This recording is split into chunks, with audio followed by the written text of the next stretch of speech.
What's up, people? We are live with the MMA Mainstream Podcast. I'm James, of course, with my co-host Kaelyn. Kaelyn, how you doing? Good. It's hot today. It's officially summer now. So Oh yeah, which is crazy that we mentioned it before in previous shows that we really didn't have a spring. We went from cold to hot, it's hot. and it's hot today, and it sucks. Yeah, I went. Was at the coast last weekend. Freezing cold. So That sounds amazing. I brought clothes as if it was gonna be hot. Like I was hoping it was gonna be hot. I never saw the sun. So And there's absolutely nothing wrong with that. I'm actually quite envious. yeah, it was It wasn't even really that hot here, but now it is. So No, it to me. If it's above 72 degrees, it's hot. So I'll take it over 99 degrees. agreed. But Triple we're stuck digits with stuck. that until the end of the year now. Yeah, you're right about that. But of course, we're not here to talk about the weather. We're here to talk about cage fighting and combat. Somehow we always talk about the weather though. That's because that's where we start, and then that's how we get into what we I talk feel like about. that's what happens after you turn 30. A lot of the conversations have to do with the weather. What are you trying to say? I don't know. Someone told me this, and I agree because I find myself talking about the weather. I'm like, what the fuck? Well, that is true, but it's also like it's just a form of small talk. I know. I just don't know why the weather's so exciting to people over 30. It's It because excites me sometimes. because when you hit a certain age, when it gets cold and you feel it in your bones, I do. yeah, that's what you have to like look forward to. It's in Great. my knees. I do feel that. See. It's so weird how that happens. Exactly. Anyways. All right, so we'll go ahead and get into it. Of course, there's UFC last week, but we're going to focus on this coming week with the UFC pay-per-view. So let me go ahead and pop that up. We got Nunes versus Aldana in the main event. I'm very excited for this fight. I am too. We have, of course, the double champ Amanda Nunes defending her bantamweight championship against Irene Aldana, who's ranked 5th. Yeah. I mean, it's Nunes. Like, I know, she had that misstep, but she showed, that was just a misstep. I'm back. It was a misstep because she came back. She came back as good as she's ever been, which I love seeing that. I love when I hate seeing champions fall like to something weird, like just an off night. It's so weird. But then when she came back, she like totally, it was still her, she wasn't different. She was the same. And hopefully she's still the same. I think she is. But Aldana is so good. I don't know. This is going to be a real fight. And I don't know what it is, but nowadays, what do we have? This could be the 4th Mexican champion for UFC. Which would be crazy. So they're on the map, which they should have been. I mean, they do, they say the Mexicans have the fighting spirit. They definitely do. It's just now they're in UFC and we can see it, Yeah. Well, I think one of the big things was when you look at the way history has evolved with the world of mixed martial arts is you had Brazil because of the development of Brazilian Jiu-Jitsu. So they already were strong MMA fighters. And then the development that came here when Brazilian Jiu-Jitsu was brought here to the States. And we already had multiple martial arts going on. So Americans also developed a lot faster with it, especially with the wrestling, because we, as Americans, had strong wrestling pedigree. And we've just developed so much faster. And finally, the other countries are finally catching up. Yeah, I guess that's a good point because, like with Brazil, obviously, jiu-jitsu plays a really big part in mixed martial arts. And wrestling, you'll see wrestling come through, or was, I don't know. I mean, you could take, for instance, Henry Cejudo and his wrestling. Chris Weidman when he was big, coming in from wrestling. Ben Askren, even Colby Covington. There's a slew of wrestlers, so there was. We could sit here and spend all day going over that. Yeah, but with Mexicans, they always had boxing. Yeah. And now, you see Alexa Grasso and how she did, which was amazing, and all like very well rounded. Like, of course, they have striking, but their striking is so good. And now they have ground game because everything is just evolving. Everyone's becoming a Everybody's well-rounded developed fighter. So, I mean, they could take over striking completely, and it looks like they're headed that way. Alexa Grasso is amazing. I want to say she's from the same gym as Aldana. I think they're on the same team. I don't know. I could be wrong. I think they are. And Brendan Moreno, he's crazy. So you have those three, and it's kind of cool because they're all in their own weight class. So that's interesting. This could be the fourth. I think so. We have the Mexicans that could potentially have 4 championships, and then for a while it was Africa also because you had Kamaru Usman. I don't know. Did Francis ever rep Africa, or was he more? I feel like he was just like, I'm from there. That's about it. That's about it. Because he came from France, I think, before he got. Because he also didn't have, the greatest life experience there. Right. And he ran, like he was like, I got to get out of here, and literally ran away. Literally, I don't know if you've heard the story. He not ran away like in a negative way. He escaped. He definitely escaped. His story was crazy, but yeah. So I don't know what it is because you'll see a slew of like an ethnicity that will be on top, to be recognized. So like Canadians for a minute. What's that? Like Canadians for a hot minute. GSP. Rory McDonald, even though he never won a championship, Rory McDonald was the bee's knees for a minute. They're very tough. You're right. Actually, they are very tough fighters. But yeah, no, this is gonna be cool. I think Aldana will get this. To be honest, I think it's her time. Although Nunes is not easy to beat, so we'll see. I think Aldana has that toughness in boxing and striking that she could handle Nunes, at least handle her strikes to her. Wrestling, I don't know. I'm not sure, but I know that this is going to be a tough fight. She's super tall, so that's kind of a thing to look out for Nunes. But I don't know. This is like a real fight right here. This is like I feel like it's been a while before we saw a real female fight going to happen. This one's going to be it, I think. Well, I think Nunes will take it. It's just, can Aldana break her? I think she can. From what I've seen so far, in my opinion, I think she can. We'll find out, but I do think she can. All right, you're taking Aldana. I'm taking Nunes. Go ahead and move down the card. Charles Oliveira versus Beneil Dariush. That's going to be a good one. This one was 4 versus number 1. Yeah, this one was going to be this one was scheduled already, wasn't it? And I believe so. And it's been postponed a few times. Yeah. So, man, I don't know, because I don't know what Charles Oliveira is going to look like right now. Beneil Dariush is always tough, so I don't know. I would say Oliveira, if I had to guess. I would say Oliveira as well, just because he is a former champ. He's coming off of a loss. He's going to want that win. But Dariush, he's on a hot streak, so. No, he is. So I don't know how far he can go, but I know this is going to be a tough matchup. So this will be, that's exactly it. So that's also why I'm giving the advantage to Oliveira, who's had multiple tough fights against high-class opponents. So that's why I'm taking Oliveira. Yeah. Same here. I could definitely probably be wrong, but I'll take Oliveira also. All right, go ahead and move down the card. We have Mike Malott versus Adam Fugit. I'll be real, never heard of these guys. I've heard of Mike Malott. I can't say I know how he fights or how good he is, but that's it.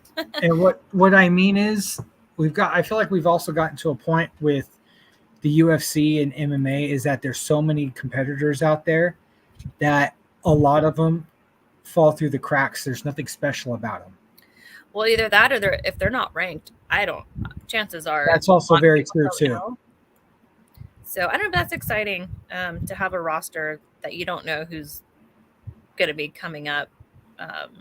So I don't know. Maybe these are names to look out for in the future. I think Mike Malone has some credibility already that I don't know about because I just hear commentators talk about him and stuff like that. So we'll find out. And then we also have Dan Ige versus Nate Landwehr. Yeah, so these are two good fighters. Nate Landwehr is really, really tough. He just fought, I think, a fight card ago or 2 fight cards ago. He's very scrappy. Dan Ige, of course, has been around for a while, and he's good. I think Nate Landwehr gets this one. Just because I'm going to go ranked with Dan Ige on that. Which is a smart choice. I just think Nate Landwehr can get it. And then finishing out the main card, we have Marc-Andre Baralt. Baralt. And then Eric Anders. Yeah. Eric Anders is good. Can't say I know too much about the other guy. I'll go with Eric Anders. I am too. I'm also choosing Anders on that one. And then go to the prelims. We have Chris Curtis on that. Khalil Roundtree versus Chris Dawkins. That should be an entertaining fight. That's going to be crazy. And then Miranda Maverick. Whoa, the homeboy from China. Don't even ask me to pronounce that name. I don't know. Yeah, exactly. Then we have Kyle Nelson versus Blake Builder with no U. Yeah, I don't know those. Wow. Don't know a lot of these. I know that's that girl on the bottom there. Of course, we both love MMA, but the way they stack the card is you have your really well-known guys that have been champions that you are like, this is a guy who's known. But then on the prelims, they're like, you want to be in the UFC? Guess what? You have a fight on this prelim. Nobody knows who you are. There you go. Yeah, well, I guess that's how you have to start. It's true. That's true, but that's also UFC 289. Yeah. We are 11 events from UFC 300. That's crazy. And speaking of UFC 300, I know we didn't bring up the fights yesterday, but Jim Miller fought last night, and a goal of his has always been to get to UFC 300. And he just got a knockout too last night, a very quick one.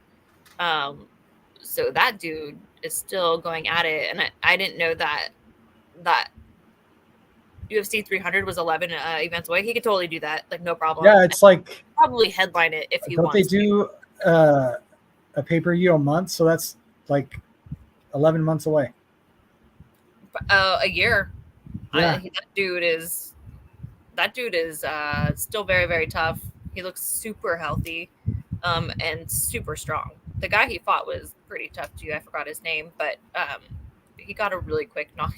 They just had a really scrappy exchange, and then bam, dude goes down. And that other guy that he fought, I forgot his name, but he was supposed to be a prospect also coming up. But yeah, this is a good luck getting through Jim Miller. Very true. And also talking about last night's card, we talked a little bit about it before the show. Andrei Arlovsky was looking for his 40th win in the UFC. It did not come into fruition, though, with yesterday's fight. Oh, there you go. Wow. Dontel Mays hammers his way to victory. Man. So, yeah, let alone like 40. That's not going to happen. Let alone 40 fights in UFC, but 40 wins. So just take a note of that.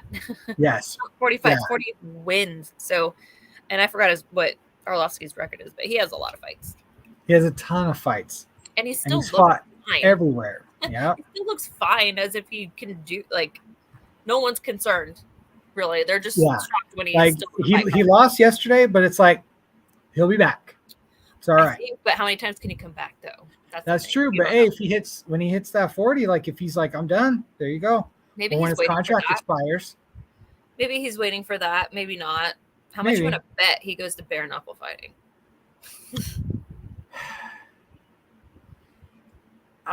If he still has that desire to compete, yeah. Yeah. I could definitely see that. And that would not shock me at all in the slightest. He looks like he'd be a good fit there. Oh yeah. With the way he uses his hands, definitely. But with how we got knocked out, like that chin can start to go anytime. Maybe it is. Maybe it is now. You don't know. I'm surprised it's held up as long as it has.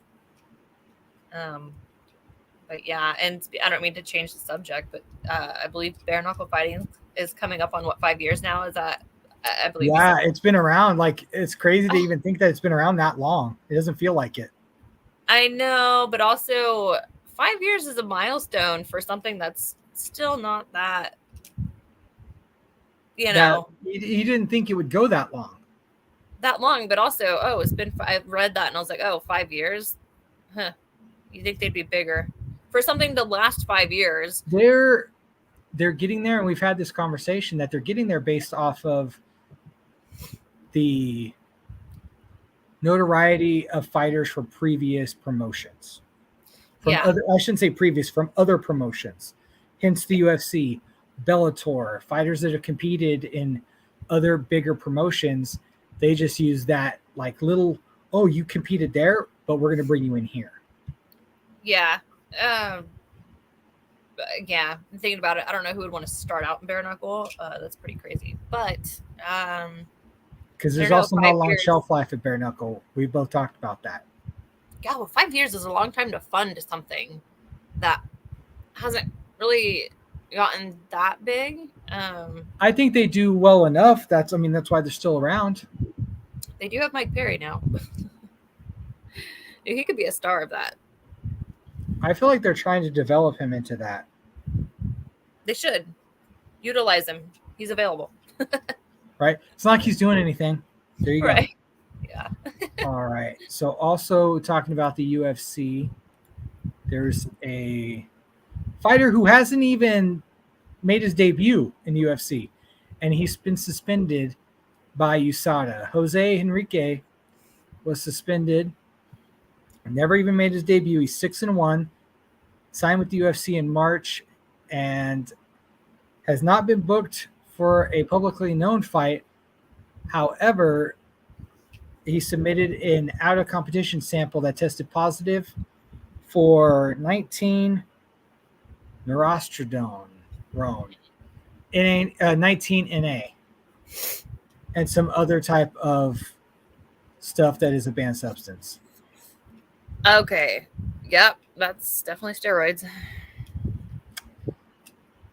So, what do you do? Getting You off on the wrong foot there, huh? Yeah, you just wait and have him serve out his probationary time. What do you do to a fighter that just signed? Do you just not sign them anymore? Do you just be like, hey, you know what? We're gonna rescind your contract. Like, give it to someone that's not on drugs, But that's why they have USADA. And they have the testing pool. Yeah. Well, that's just really weird. Like the dude just got signed and all of a sudden popped for it. It's like, wow. Who knows how long he's been on it? That's true. Before signing, maybe it's leftovers of how he even got to that point. I don't know. That's true. And and if that's the case, maybe he should fight it. Maybe. I don't know. We have yet to see about what's going to happen with that. Also, I don't know the rules on that. I wish they'd have some rules that blatantly say, if this happens, this happens. If you do this, this happens. Yeah, and also because you can fight it, you cannot fight it. If you fight it, it's a lot more money. If you don't fight it, you're not making money. There's so many. It's situational. Yeah, I don't know.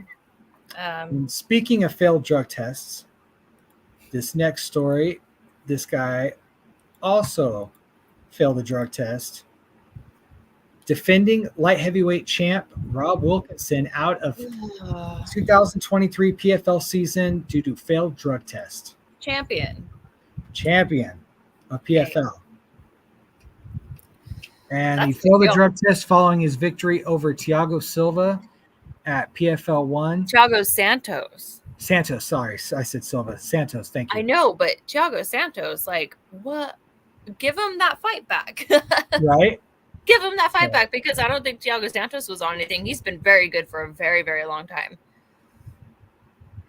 PFL, the failed drug test. Leagues. 9 fighters, including Santos, have either been fined or suspended or facing sanctions from the Nevada Athletic Commission after testing positive for a number of banned substances. So Santos is on it too. Yeah.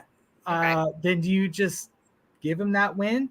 Do you make no, because they're both dirty, apparently. But they're both dirty. So it's so then it's scrapped. I would say it's just a no contest. Yeah. And what is going on with PFL? Do they need to test more or something? I don't know, but that's a lot of fighters. I think Wilkinson and Santos were the biggest names listed in the. Hey, what if they just said forget it with the whole drug testing and let it go? I mean, if you're fighting in Nevada, you can't do that. Oh man, don't go to Nevada. I don't know how it is with. Is it possible to have if they competed on an Indian reservation? I don't know how that is there. I know because of the sovereign lands. If they don't do anything through the commissions, they can still have events, but it's frowned upon. I'm like, can we have a fight league where you can take steroids and see what happens? The SFL. Yeah. Steroid fight league. Yeah. And then you can't argue, say all these guys could be doing it if they want, and this is the outcome.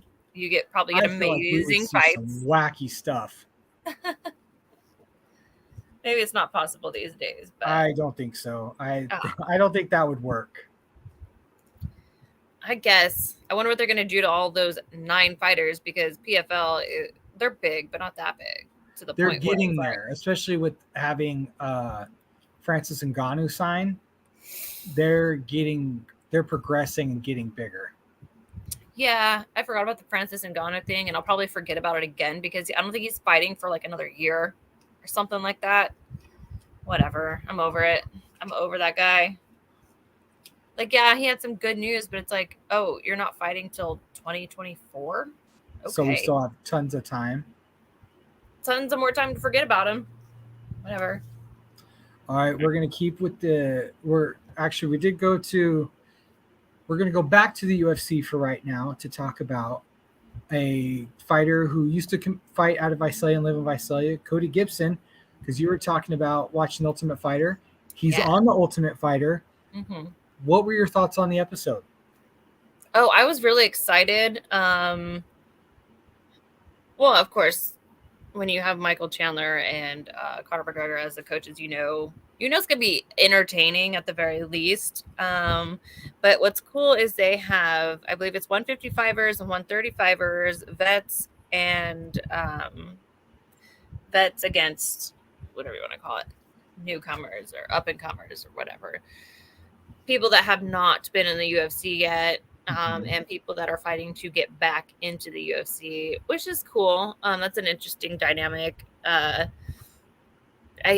think that one coach got all veterans and one coach got all up-and-comers. I think Michael Chandler has the vets, I want to say.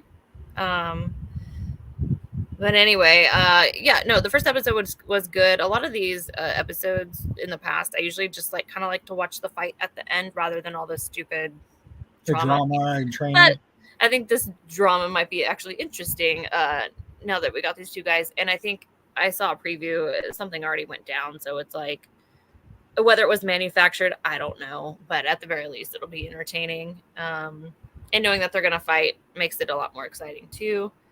I don't know. I'm excited for it. It was a good first episode. I forgot who won. Chandler won. His team won the first fight. So I don't know. It looks really exciting though. It's been a long time since Ultimate Fighter's been exciting. I think this one's going to be exciting. Very true. It has been. It feels like lagged out, but since they've really put the investment back in it, it feels like it is exciting once again. Well, with these two coaches, it doesn't get any better than that. So, and they're going to fight at the end, right? And then also, it's like, who else would you have in there that's more exciting? You have Conor McGregor. That's exciting. Very, very true. But I'm stoked that Cody Gibson's there because I've always been a fan of his. So and how long was he in the UFC though? He was 4 fights in. He went 1-3. Oh, okay. Yeah. So he didn't have the best showing, but that's also why he's on the Ultimate Fighter to try to fix that. Yeah. So that's cool. That's exciting to watch. I don't think I recognized anybody else that was on there as far as vets to get back in there. A lot of these guys, were kind of like didn't take it serious type of thing is what it sounds like when they were in the UFC, and they're like, okay, now it's time to take it serious, I guess. But yeah, like I was surprised. Like it sounded so lame, their excuse of why they were not in the UFC anymore. It was just like, oh, things happened. I got busy. Yeah, I got this wicked hangnail, and I couldn't keep up. Seems like it. Right. But yeah, so and I think that was what, Tuesday it was on. So is it on Tuesdays? I thought maybe it would be Thursdays, but I believe so. I don't know, but I'm excited. I'll be watching every episode. All right, and then moving on to a guy who used to be in the UFC, we have Greg Hardy getting dropped twice. Locked at 151 apiece. Oh, there goes Greg Hardy on a left hook by Alexander Flores. You could see Flores getting some good timing going this round, or even earlier in the round. Holding his ground a little bit better, and he makes it pay, makes it count. How significant is that? You're tied, and now it is a 2-point swing for LA Tengus. That is a huge swing because Hardy's one of the guys that's been automatic for Dallas, and now you just want a 2-point round against him. Well, let's see if Hardy gets it back. There's still a minute left. Well, Hardy, they're both just swinging, going toe-to-toe. The fistic fireworks are being thrown in abundance. A left hook by Flores as Hardy goes backwards. There goes Hardy. This one's over. A 10-7 round as Alexander Flores. And that was it for Greg Hardy on that one. Oh, boy. Yeah, he just can't seem to get it right. I think he needs to stop getting hit in the head. I think so, too. I mean, he was trying to throw punches. You saw him throwing punches, but the dude he fought was just nope. And, well, you're fighting boxers. You weren't a boxer. You weren't, an NFL player. And then a fighter. And he has power, but he doesn't have, he hasn't developed it. So we'll see. Maybe boxing technique and movement would be lacking there because Very you're finding so. people that just do boxing and boxing only. They're not switching sports around every other 2 years or whatever. But that's it. Completely agree. So interesting to see what happened with Greg Hardy in that. Will he bounce back and be a real contender in boxing? Has yet to be seen. Speaking of boxing, a boxer that we are both a fan of. Let me see if I can't bring that up for us. Our favorite boxer turned MMA fighter turned boxer again, Clarissa Shields, had to settle for a shutout decision over Marcela Cornejo. So she got the win. She's back in boxing. Will we see her back Cornejo in is making adjustments. She's taking these shots. She's in the fight. But she's also in there with a singular generation. And Clarissa Shields all over her right now. Clarissa Shields have crazy fast hands. Yes, that was evident. Folding under pressure. Wow. So she got the win, being back in boxing. Great boxer. Just great. I'd love to see her come back to MMA and just develop that ground game. So was her fight only for like her contract only for like 3 fights or whatever she did, and that was it?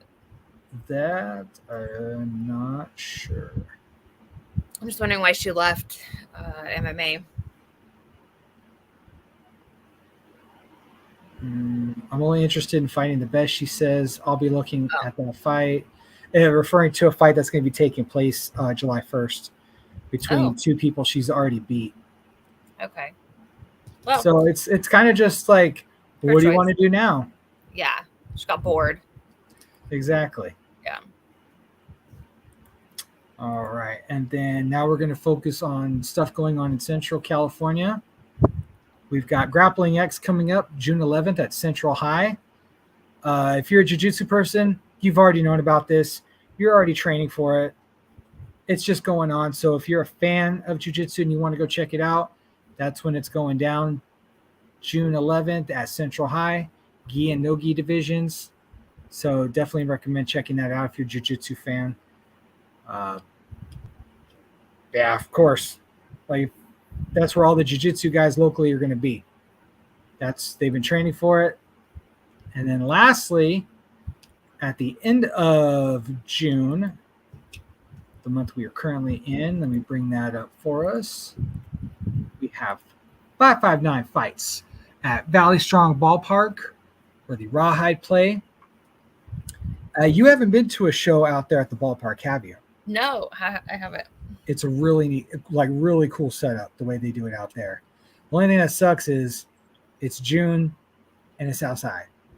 It's going to be hot. Well, but it's still a fun event. Highly recommend it. And they're on their way to 100. So we're at 98 right now. And soon enough, we'll be at 100. I'm so happy to see like a local promotion get there. Yeah. That is exciting. Yeah. Well, they do a good job. So they do a very good job. I think everyone looks forward to these fights whenever they are scheduled. Same. Completely agree. Especially amateur fighters. We have so many of them in the Valley. That's the fight card they want to get on because that's going to propel them to the next level. Yeah. So, do you got anything? Don't. No? All right. Well, you know what? That's probably just going to do it for us this week.